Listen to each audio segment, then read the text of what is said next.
back, everyone. My name is Patrick. You're watching the Oilers Rundown.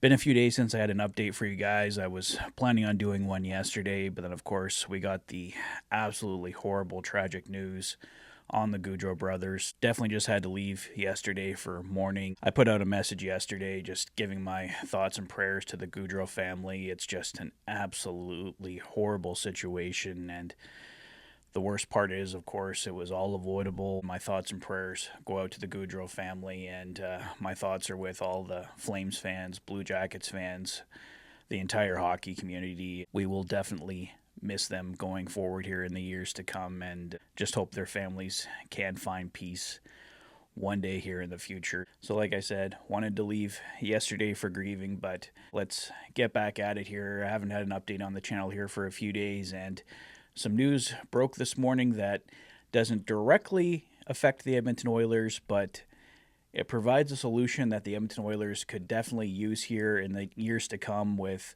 Leon Draisaitl, Evan Bouchard, Connor McDavid all needing brand new, big, long-term contracts. And that solution could come inspired by a brand new contract signed today by the Carolina Hurricanes for defenseman Seth Jarvis. Frank Saravalli over at Daily Faceoff explains it all perfectly. I've picked out some excerpts from his article that hopefully make it all clear. The Carolina Hurricanes and restricted free agent Seth Jarvis have agreed to terms on a new 8-year, $63.2 million contract. The way the contract is structured may be important business for the NHL's other 31 clubs. That's because Jarvis's new deal is set to become one of the first in NHL history to have a salary cap substantially lower than the typical average annual value, because he was willing to defer salary. Nearly every NHL contract in the salary cap era since 2005 has been prescribed a simple cap hit.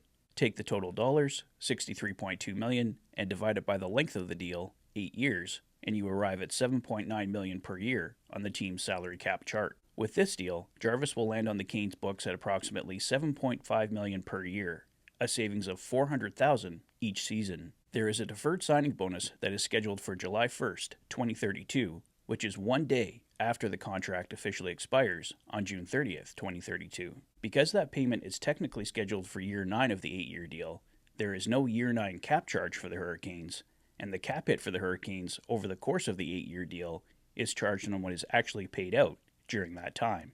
So how do deferred payments work? Well, the first thing to know is they're not free. The NHL CBA calls for a time value of money discount calculation. It is easy to understand the value of money over time. We would all rather have $1 million today than $1 million 3 years from now. So the NHL has a formula that estimates how much the time value of money is, based on the current interest rates, and adjusts for that. That way, the $1 million that you defer today for payment 3 years from now might only count on the books, as if you received $850,000 today. So how would this work for the Oilers? Sources indicate Draisaitl's initial ask on a long-term deal was north of $14 million per year on average. Let's call it $14.2 million, for example, an argument's sake. That is a total of $113.6 million over 8 years, which, yes, would typically come with a salary cap charge of $14.2 million on the AAV. What if Draisaitl was hypothetically willing to defer $33.6 million of that contract to be paid out over the 40 years after the deal expires? That would be approximately $840,000 per year from 2033 until 2073.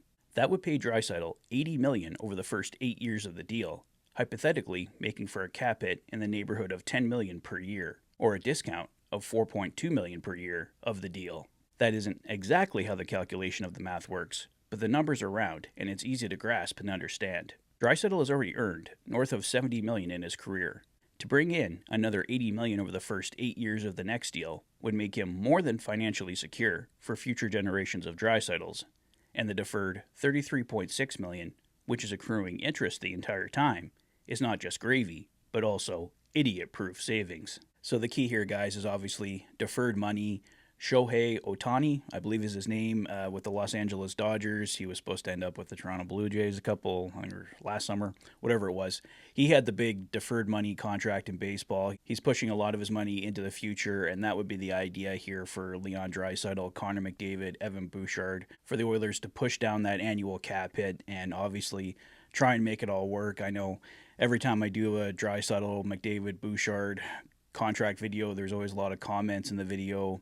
How are the Oilers possibly going to make this all work? Well, this would be one way the Oilers could possibly find a way to get those guys all in and try and field a competitive team around them.